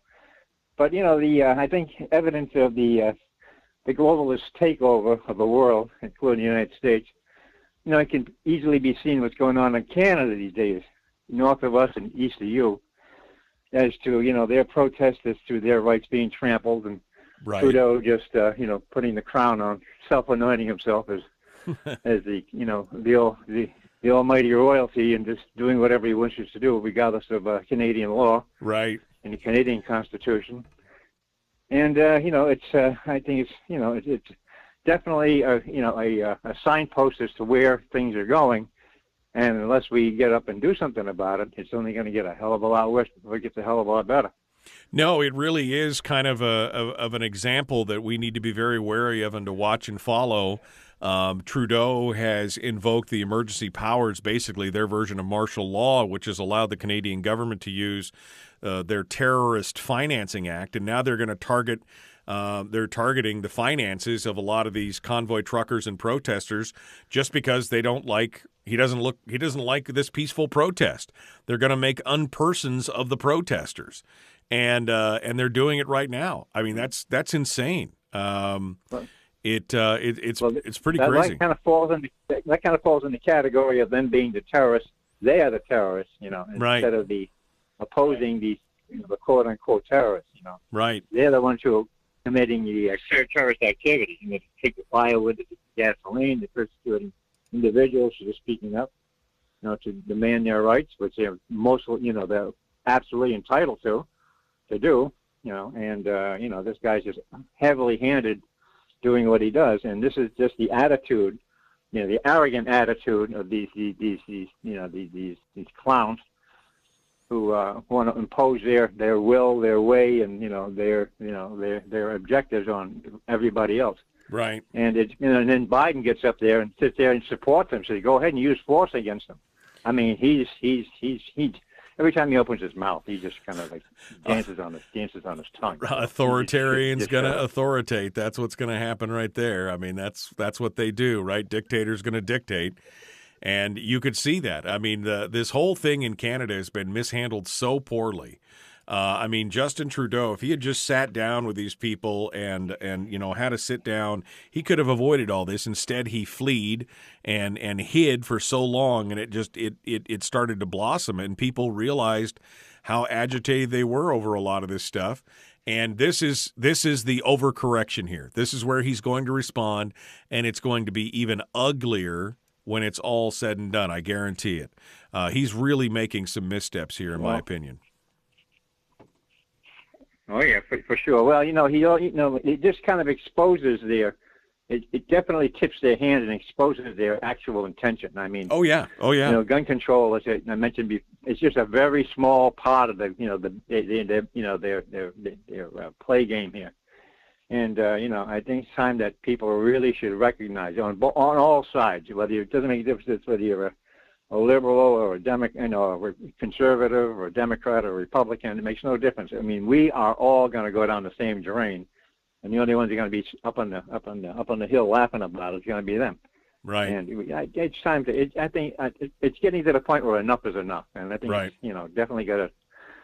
definitely got to do something about putting an end to this once and for all. Well, I think many Americans are watching what's going on in Canada with trepidation, and of course they don't have the same laws and rules that we do, although they're our closest neighbors and probably closest to us. And they're looking at this and they're seeing what's happening, and I think they're taking notes as to what could potentially happen. I mean, you see with technology and the interconnectivity of everything right now, how easy it would be for the government to basically zero out your life in your bank account and everything else and do all those things. People should be preparing accordingly for that kind of stuff. You should always have a plan B, in my opinion. You should always have some money set aside, not in the banking system, not in the electronic zeros and ones and doing all that. So I totally agree with that, Fred. I think that you're 100% on board with that. So all right. Appreciate it. Thank you so much. All righty. Well, okay. Take care, Mike. Thanks for calling in this morning. I appreciate it. A little bit of a delay there with Fred. Let's go over here, take another call. Good morning. Who's this? Where are you calling from? Hi, Mike. Jeff from Homer. Hello, Jeff. I was listening earlier about your Second Amendment laws, everything going on in Remington, giving up there. They must have some left-wing socialists running that place to do that, because there's no way that a good gun company would give up their rights to lawsuits and anything else. It's obvious, they're in the right state, got the right judge, got the right people, and probably they just couldn't fight it, but they need to fight it. It's crazy what they did, and it could be the death of that outfit. No, it's sad. I agree. I've carried Remingtons all my life. But that's what they want to do. They want to kill anything that's good in America, and that's what they're trying to do all around. Simple as Kamala Harris going to the border of over there in another country when she wouldn't go to our own border. When we got criminals coming in, and right. Then Biden gets on TV and hey, these guns are bad because people are killing them. Yeah, a lot of them are people. The police officers are getting killed by these people that are coming across the border. They feel there's almost 1 million of them came across unattended that they didn't catch. They didn't want to get caught. They came across in different areas. So, right. That and COVID and everything else. And it's just funny COVID's over now, just because they want it to be, because their ratings are low. So how much politics is in that? Figure that one out. Yeah. Well, they're just getting worse and worse, and November's coming. They know what's coming. Oh, it's going to be, November. I think you're going to see some big changes in November. You generally do anyway, historically. With a sitting president, usually his party has a tendency to lose power and lose seats during his presidency in the midterms. I think this one, though, is going to be a bloodbath. I really do. I think that this is going to be cool. I think this is going to be shocking to a lot of people, because people are just kind of fed up. They're fed up with all this stuff, Jeff. And I think that's that's just a prime example of it. Jeff, thank you for your call. I appreciate it. I want to remind you, of course, that the program is brought to you by your friends over there at Bivy, the Bivy Stick. You've heard about this? You know, maybe you wanted a cell phone. Maybe you wanted to get a Pivotel cell phone. Maybe you wanted to have that connectivity, but you just couldn't afford it.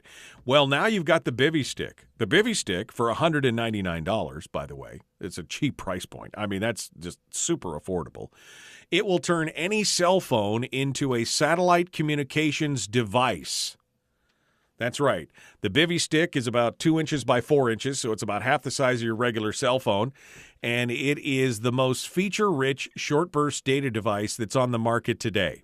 You pair it to your cell phone, you download the app, you pair the two up, and all of a sudden now you can connect and you can send text messages. You can send emails to your friends and family. You can drop a pin on your location on a map so somebody can track you if you're out and about in the wilderness and doing that. You can set it to automatically drop pins. If you are have got a friend and they want to follow you out into the woods, or they got to find exactly where you are, you can set a pin to drop every 10 minutes, every 5 minutes, every 2 minutes. You can drop a pin. It's got features like the little check-in button where you can have a pre-automated message to say, all is well, here's where I am. You push the button, it drops a pin, and it sends a text message or an email to whoever you designate on that. Or you've got the SOS button that says, hey, I'm hurt or I'm in trouble, come get me, here's where I'm at. On top of that, it also, of course, has weather forecasts from anywhere. As long as you can see the sky, it uses the same Iridium satellite network that other satellite phones do. So if you could see the sky, you can get weather forecasts for regular forecast, aviation forecasts for you pilots, for you mariners. You can get the marine forecasts and everything else. And, of course, in today's society, in the what-if category, we just have no idea what can happen. We could have another earthquake like 2018 when all of a sudden, I mean, I happened to be home that day, but what if I wasn't? What if my wife, I wanted to know how she was. She wanted to know how I was. I couldn't get through on the cell phone for the first couple hours after that thing happened because of cellular congestion and some of the towers going down and everything else. Well, that's why I'm getting my wife a Bivy Stick to put in her vehicle, so in case something happens, she can pull it out, turn it on, connect, and send me. We can message back and forth to make sure that we're okay. You don't have to deal with cellular congestion. You can know for sure. I've got the unlimited plan, which is $45 a month, and there's no activation fees, and I can send as many messages and emails as I want. We're putting my wife on the emergency plan, which is like $14 a month, and that will give her the ability to contact me only when necessary. It's good stuff. It's from Bivy. Go to satellitewest.com and check it out, or go see one of the local dealers, Arctic Fire and Safety in Fairbanks, Radar Alaska and Kodiak, Communications North in Seward, Safe and Sound in Wasilla, Anchorage, and Soldotna. Folks, we're out of time. The Michael Duke Show continues. Willie Waffle is up next.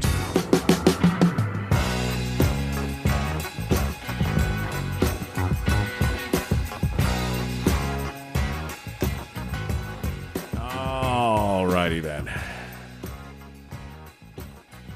Love my Bivy Stick. Guess I should turn that off. Let's go over here. We got another phone call. Let's see, since we got Willie coming up in a minute, let's take this call now. Good morning. Who's this? Where are you calling from? Hey, Michael. This is Bubba calling from North Pole. Hello, my friend. Just really quick.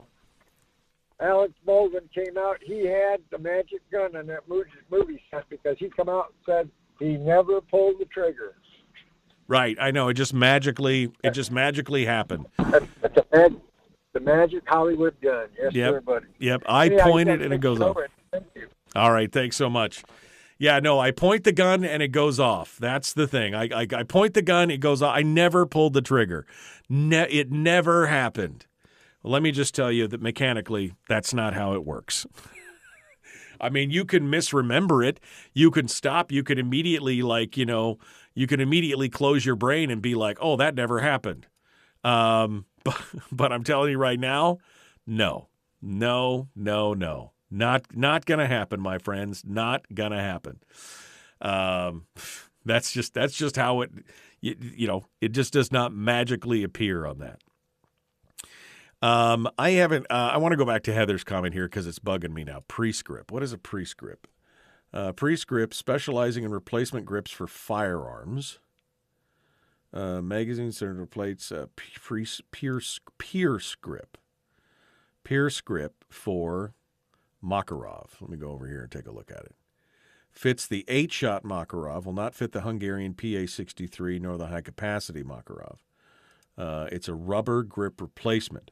Soft rubber grips fit the East German, Russian, Bulgarian, and Chinese models, dramatically improving the appearance, control, and comfort. The grips are about 10% wider than the stock Makarov grips. High-capacity grips are also available for the Russian models. They will immediately fit. Yeah, I mean, if you're getting,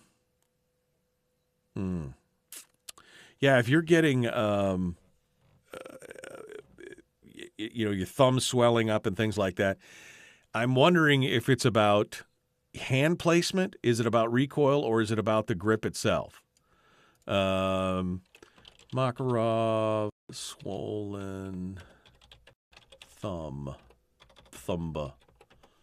for no reason. It's funny, that just popped up, but clearing jams, the hot gun, extreme swelling. Images for Makarov, swollen. Pistol malfunction, clearing fat bullets with a hot gun. That's most reloading weight under the rim.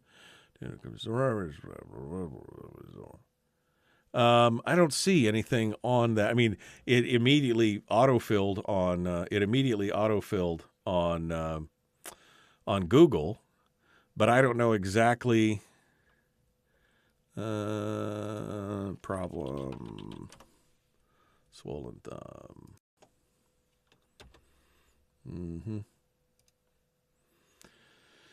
Yeah, I don't see anything about that specifically. Like I said, if it was me, the first thing I would do is I would take a look at, I would try some other pistols. That's the first thing I would do. See if you got some friends, if you could get together at the range and you could try some other pistols and see if they do the same thing. Otherwise, maybe a new grip. I mean, sometimes that helps. Sometimes a new grip helps. Sometimes a new grip hurts.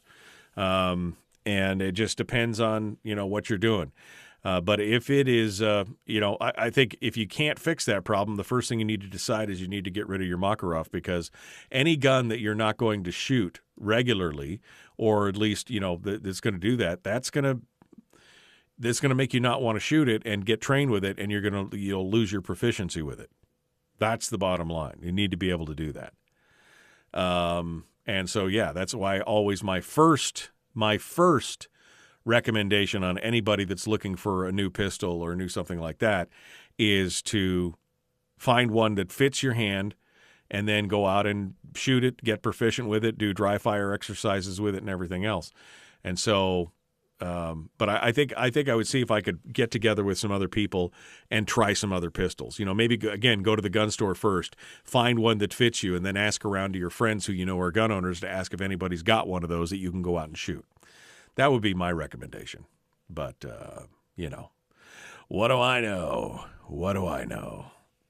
Man, I'm ready. I'm ready for my nap. I'm about to go out. I've only got this last little thing with Willie here, and we're ready to get out of here for the weekend. It's good. It's good. If you're kind of scared of it, you definitely need to find a different pistol. That's what I'm saying, Heather. You definitely need to go find a different. It should not be scary. It should not be scary at all. Maybe one of the less recoil Smith & Wessons. There's a couple of them that are made like that. All right, phones are ringing. Appreciate it. I got to go. Willie's going to jump on here with us in just a second. The Michael Duke Show, common sense, liberty-based, free-thinking radio. Heather, just keep us in the loop on that. Let us know what's going on with that. We appreciate it. We'll get it. We'll get going on. All right, here we go. Let's do it.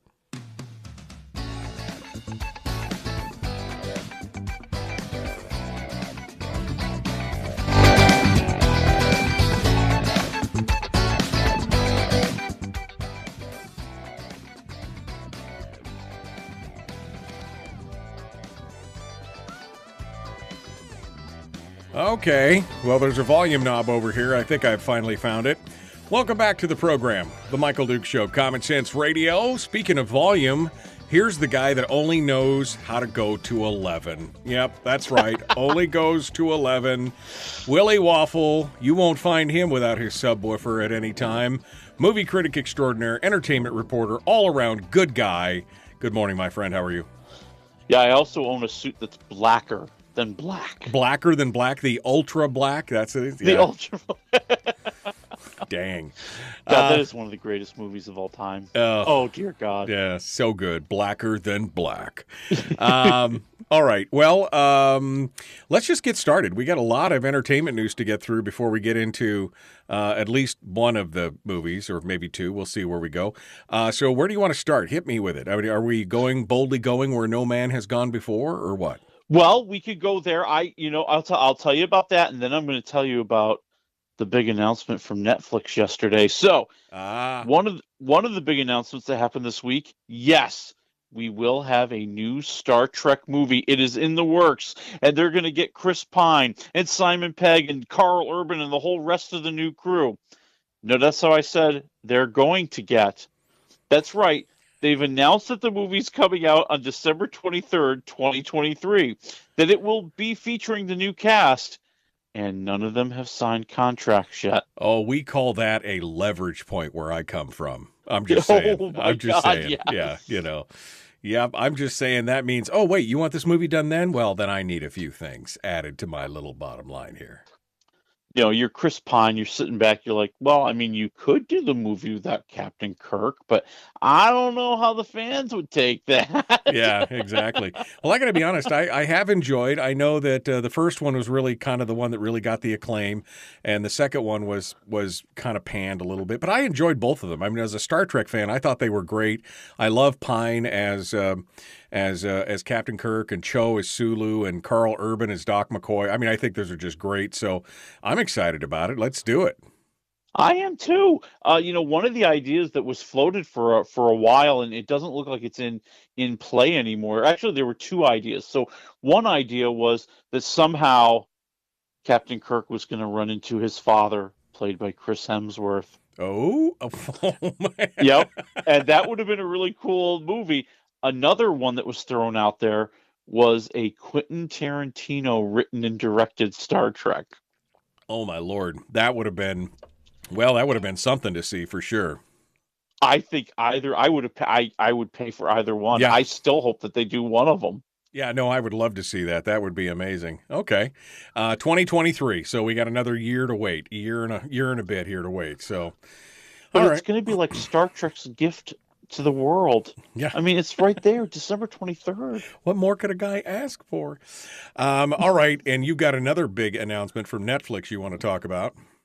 I really do. So, after all the waiting, after all the dreaming, after all the hoping, Stranger Things is returning to Netflix. Now, Here's the deal. It's going to be season 4. Part 1 will drop on May 27th. Part 2, and this is why I love these guys, will drop July 1st. None of this waiting half a year for the next part of the season. We're going to get it all in a fairly tight kind of package. But there was sadness that came along with the joyful news. Uh-oh. There will only be one more season of Stranger Things. Season 5 will be the finale. Well, they better wrap it well. That's all I can say. I mean, that's the good news, at least. When you know that the finale's that it's going to end, you can at least wrap it up in a big, pretty bow. Nothing's worse than having this great series that does well, and then some studio exec gets a bug up his nose and says, I think we're going to cancel that. And you're right in the middle of some kind of cliffhanging arc, and you're like, oh, God, Well, and it gives them a chance to be daring. Like, I think that when you can plan it out and you know the end is coming, you can do things that you wouldn't have normally thought about doing. You could have some stuff happen to some characters. You could have some massive event happen. I think a lot about Ozark. I'm a huge fan of Ozark. Right. They've pretty much telegraphed this is going to end in disaster. Is not going to end well, and enjoy it. I mean, that's kind of well, good. I'm not excited. I'll tell you the big announcement for Netflix that got me this week. Netflix has announced that they are going to be adapting one of the best video games in the last 10 years into a series, I think a short series, BioShock. Is going to be. And for those of you who don't know what that is, it's fine. But I mean, it is I had more fun playing that game All versions. I played all 3 or 4, whatever it was. Each one was just as good as the other one. A great storyline.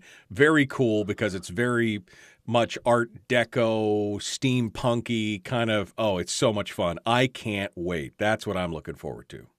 Well, and you know what's really exciting is that as video games have evolved, the movies based on them have evolved as well. Like, you know, some of these video games very, so they have so much depth and so much intricacy and so much development, and that's exactly what you need for these movies. Yeah, no, absolutely.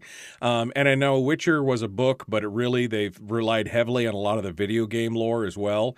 And so you're getting this big, broad world out of Witcher, a lot of it which is coming as a cross between the books and the video game. So I'm really looking forward to seeing BioShock. That's going to be amazing. There's something I'm looking forward to seeing. What's that? I'm telling you what I'm looking forward to seeing. Okay, don't make me wait. The coolest comic of the 1980s is going to be an animated series on Fox. Oh, wait a minute. Bloop. Yeah. Is this Bill Bloom the Cat? County. Bill the Cat? It's Bloom County. Bill the Cat. Opus, Steve Dallas, all of them. Oh my gosh. That was the comic in the 80s. I got to be honest with you. My God. I still have my first edition. I don't remember why I had to have it, but I had to have it. I've still got my first edition the first Bloom County anthology that they made, and it was just fun. It was amazing. Bill the Cat, Steve Dallas, like you said, the whole crew, and now they're going to make a animated series out of it. I'm down with it. Let's do it. Well, and I think the upside is Berkeley Breathitt is going to be involved, and we'll be executive producing. We'll kind of be watching over this. Thank God, because the reason Bloom County was great was because of his mind and the way that he developed these characters. I mean, Opus, the penguin with an existential crisis that went on for years. Right. Steve Dallas, the debauched '80s yuppie who changes. It's it really is. It was really kind of a fun intellectual comic. I really thought it was. I mean, and I thought it did well. So I'm looking forward to see how they adapt it and who's going to play who. I mean, I got to know at this point, so. Well, and they're going to get voice actors to do it. It's going to be animated. Thank God. Right. Because I just don't know who they're going to get.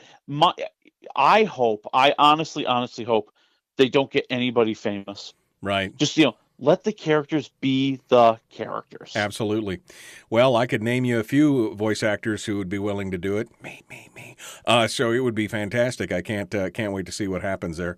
All right, we got let's see, we got about 6 minutes here or so. You got time for maybe one more on the big news front here. Well, I know you're not as excited about this, but I am always excited about it. Oh God. We have Oscar news this week, my friends. We have a trio of hosts who have been announced. Right. We will have Regina Hall from the Scary Movie franchise. We will have Wanda Sykes and Amy Schumer, the 3 ladies taking on the most dangerous, unrewarding job in Hollywood history, second only to being Steven Seagal's agent. That's true. Although I like Steven Seagal's agent better than Wanda Sykes and Amy Schumer. So that's okay. I mean, that's okay. Yep. Well, again, I'm going to lay money with you, my friend, that if we talk about this 5 years from now, the Oscars will either be gone or have fundamentally changed so much that you won't even recognize them. I'm just going to lay that out there right now. Well, I think they almost have to. I mean, even as they're announcing these 3 ladies, they went through all these hoops to say, well, it's not like they're each going to get their own hour. They're going to interact and they're going to do stuff. And, and we picked them over John Hamm and Pete Davidson. Right. Well, okay. I mean, I'm okay. Great. Let me know how it turns out. That's all I'm saying right now. I just, there's some genius out there who's going to figure out what to do to make award shows interesting. And that person is going to make zillions of dollars. Yeah. And more power to them. I mean, they might be able to cure cancer at the same time. It's got the same probability at this point. All right, 4 minutes here. So I do want to talk about Uncharted. So you pick the other one. What's the other one that really tickles your fancy this week? Well, the other one is Dog because, I'm sorry.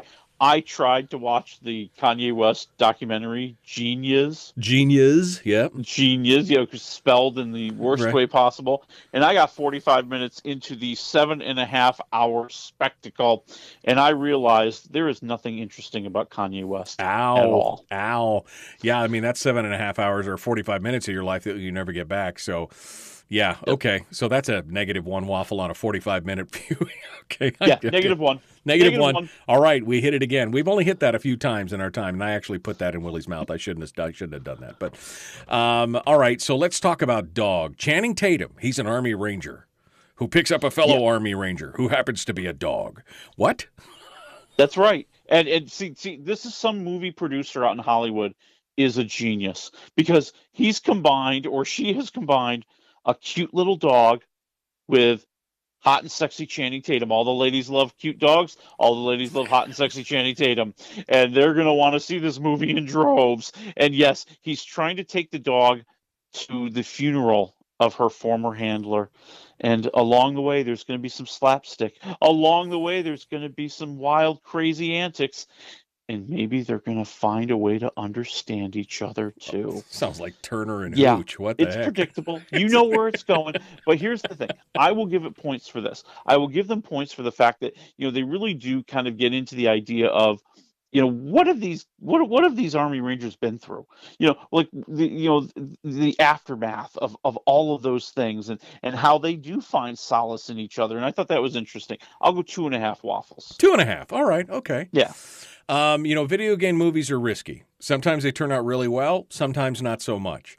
This is a big franchise, Uncharted, but it's got some big headliners in there. Marky Mark himself, Mark Wahlberg, and, yes, Spider-Man, Tom Holland, are going to be treasure hunters. Hit me with it. And it's just a fun movie. It's just a fun swashbuckling movie. Yes, Tommy Holland, this treasure hunting history obsessed dude, Marky Mark, his mentor, who, he's a little shady, not gonna lie. And the two of them go off and they're trying to find this ancient treasure of Magellan's gold.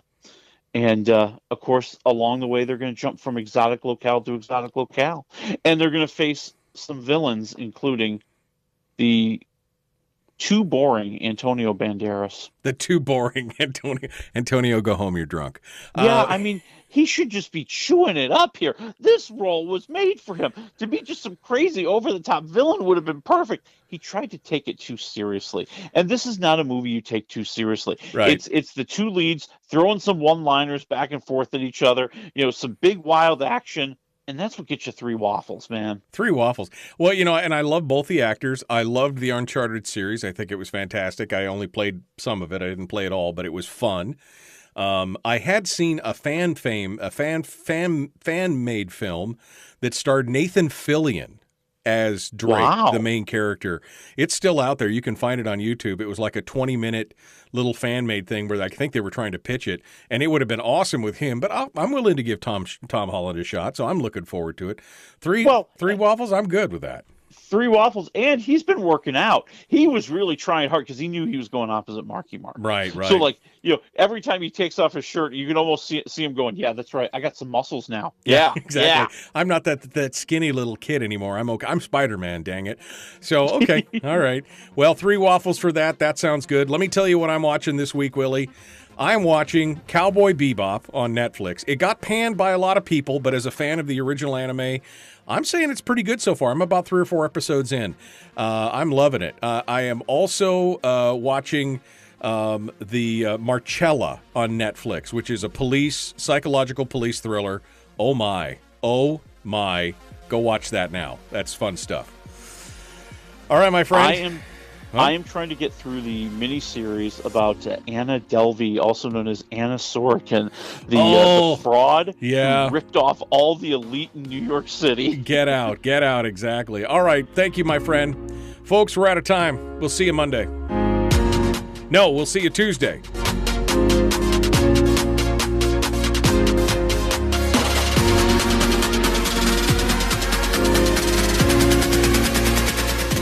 That's right, Tuesday, because I'm gone on Monday. I forgot just all of a sudden again. I don't know why. You know, it's habit. What are you going to do?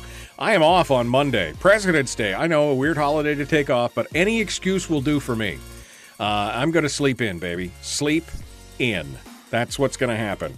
So I won't be here on Monday. We'll be back on Tuesday with Brad Keithley and Chris Story, and that'll be fun, as usual. We'll be getting down into the politics. Don't worry. We'll get back to the politics. You'll survive.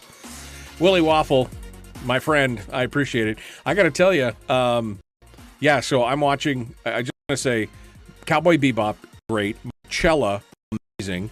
I'm also watching on Amazon Prime, I'm watching the new animated series, The Legend of Vox Machina. They were pushing that to me. Is it that good? Well, first of all, it was the largest Kickstarter in history. I was part of it. I was one of the first backers of this, and it is a D&D based fantasy series based on these voice actors who got together and played D&D every week, first at home, and then went onto Twitch, and they started doing it on Twitch and YouTube, and they developed a fan following where they went to raise $750,000 to just do an episode or two. They ended up raising $10 million and getting Amazon to sign on. It is amazing. Now, not safe for work. This is not a children's animation, okay? But as far as those characters and the story and the voice acting, of course, because they're professional voice actors, amazing. I'm super loving it. Go watch it, Willie. Tell me what you think. They're only 20 minutes long. You can't get too far into them. So just go enjoy them, and then you can tell me next week, okay? 20 minutes long. That's about the length I can handle. Yeah, I like exactly. It. That's what happens when you have ADHD. I know. It's something you've struggled with for a long time. All right, my friend. Well, it's a pleasure, as always, to speak with you. We will see you next week, sir. Well, and I hope you enjoy celebrating and honoring the presidents on Monday. Well, at least, most of them. Right. Well, I'm actually off today, too. I'm just got up to do the show, and now I'm going back to bed. So, see, that's how it works. I'm just going to... Sweet. It's nap time, baby. Thank you, Willie. Appreciate it. All right, folks. Thank you so much. We will see you on Tuesday. Have a great weekend.